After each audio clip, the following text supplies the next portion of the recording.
This week in the Missouri Senate, we review the first full week of the 2022 legislative session. I move that Senate Resolution number 436. Monday afternoon and evening saw time spent on Senate Resolution 436, which would make a change to a Missouri Senate operating rule. Missouri Senate Minority Floor Leader John Rizzo of Kansas City sponsors the resolution. This rule change would take it from 5 signatures to send a previous question motion forward to sustain the previous question. Calling for the previous question is a process by which senators agree, both verbally and in writing, to end debate on a measure and immediately vote on it. Missouri Senate President Pro Tem Dave Schatz of Sullivan says the other half of the original resolution would have required a 2/3 majority of Missouri senators to bring a previous question motion to a vote.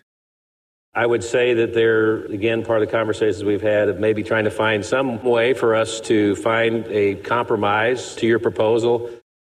Senate Resolution 436 is adopted by a 22-11 vote. Senate Bill 678, Senator Luetkemeyer. Tuesday morning, the first committee hearing was held when the Missouri Senate Judiciary and Civil and Criminal Jurisprudence Committee gathered to hear Senator Tony Luetkemeyer of Parkville present Senate Bill 678 and Senate Joint Resolution 38, which, upon voter approval, would modify provisions relating to funding for the Kansas City Police Department.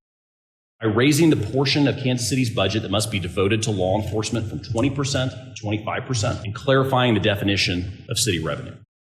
During panel discussion, Senator Karla May of St. Louis talked about how cities and their police departments are ranked.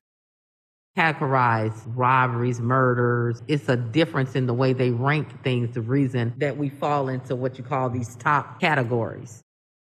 Committee action has not yet been taken on Senate Bill 678 or Senate Joint Resolution 38. I would certainly say the majority of our caucus prefers a 6-2 map based on the conversations we've had. I think that the 6-2 map that's been proposed is a good starting position. Lawmakers are approaching a deadline on redistricting. Every 10 years, the U.S. Census helps determine where a population is and how it should be represented.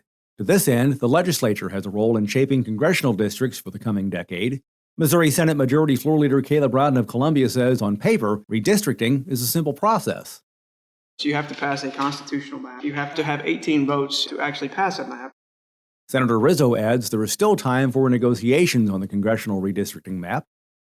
We are willing to have conversations and talk about how we can make the 6-2 map better, but I do believe they started from a position of middle of the road. Well, we have a total of about 13 bills. I filed several pieces of legislation that will strengthen our state and address some of the major issues that continue to burden our communities. Other legislative priorities also await the next steps, including Senate Bill 702, which seeks to create a new unlawful employment practice and is sponsored by Senator Karla Eslinger of Wasilla. That opposing piece on vaccines mandates and letting us to have that opportunity to have our sincerely held religious beliefs to be warranted and to be valued. Senator Stephen Roberts of St. Louis has several items he would like to see passed.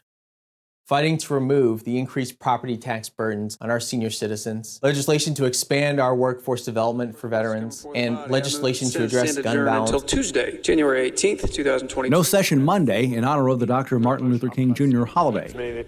And remember, you can follow these and other issues facing the Missouri Senate by visiting our website, senate.mo.gov. Reporting from the state capitol, I'm Dean Morgan.